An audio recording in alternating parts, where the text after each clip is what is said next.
الحمد لله وكفى والصلاة والسلام على عباده الذين اصطفى اما بعد بسم الله الرحمن الرحیم.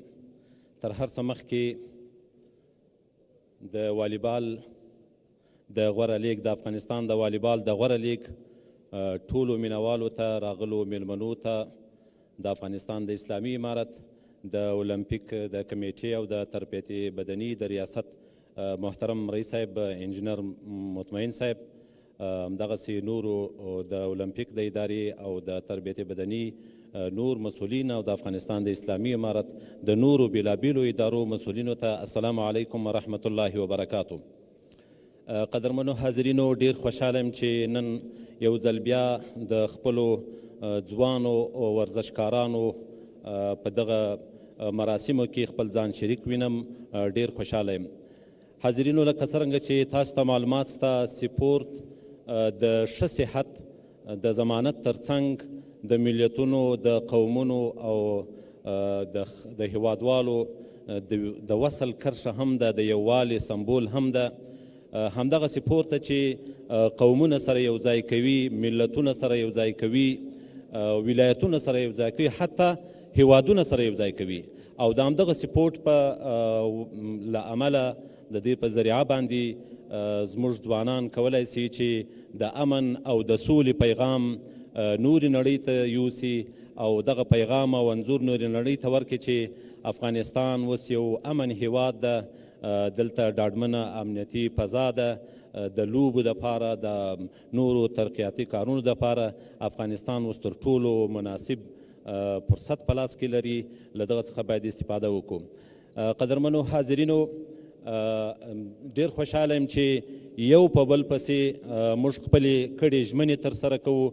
په نورو مجالسو کې او مراسمو کې موږ ویلي وو چې د افغانستان ملي راډیو ټلویزیون د خپلو ورزشکارانو ترڅنګ ده او یو په بل پسې به د افغانستان د مختلفو محلي لوبو او نړیوالو لوبو مراسم او لیګونه ترسره کوي.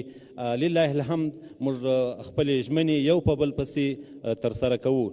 تر دې وړاندې د بزکشۍ لیګ په موفقانه توګه باندې ملي راډیو ټلویزیون په هڅه باندې نشر سو، او له هغه وروسته د کرکټ لوبي، د فوټبال لوبي او دغسې د تکواندو، د شکواس او نورو لوبي د ملي راډیو ټلویزیون له لوري څخه ترسره سوې. دا دی نن الحمدلله د خپلو همکارانو په زیاته هڅه باندې او د افغانستان د اولمپیک د ادارې او د تربیت بدني د ریاست د رئیس صاحب او د دوی د ټولو همکارانو په هڅه باندې وتوانېدلو چې د افغانستان د والیبال د غوره لیګ دغه د افتتاحي مراسم ترسره کوو.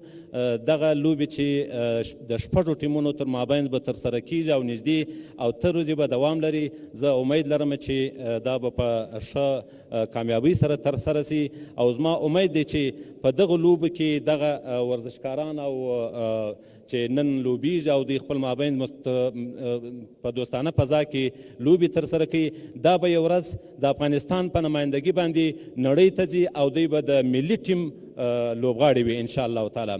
همدغسې زه د افغانستان د اسلامي امارت له مشرتابه څخه له ټولو مسؤلینو څخه هم مننه کوو چې همیشه یې د سپورت حمایت کړی ده، ملاتړ یې کړی ده او د دې زمینه یې مساعده کړې ده چې زموږ ورزشکاران په ازاده فضا کې او په ډاډمنه فضا کې دغه لوبې ترسره کړي.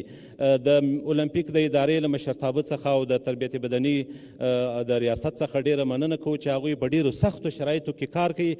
دا اوس موږ تاسو وینو افغانستان له یو شمیر ستونزو سره او بندیزونو سره مخ ده، خو له دې سره سره د افغانستان د اسلامي امارت د مشرتابه خصوصي توجه ده چې سپورت برخې ته کړې ده. زموږ د سپورت ټیمونه، د ورزشکاران د نړۍ په مختلفو هیوادونو کې همدا اوس هم هلته لوبیږي، مسابقې ترسره کوي. نو دا د دې وجه ده چې د افغانستان اسلامي امارت د سپورت او د ورزشکارانو او د ورزش پوره حمایت کوي. همدغسې د الکوزي شرکت د افغانستان د ملي شرکت څخه هم ډیره مننه کوو چې په مختلفو وختونو کې له موږ ته لاس راکړی ده، او خصوصا د افغانستان د والیبال د غوره لیګ په دغو لوبو کې موږ ته پوره لاس راکړی ده. له دوی څخه یو جهان مننه کوو. ټولو راغلو میلمنو څخه بیا هم مننه کوو چې په دغه مراسمو کې شرکت کړی ده. وما علینا الا البلاغ.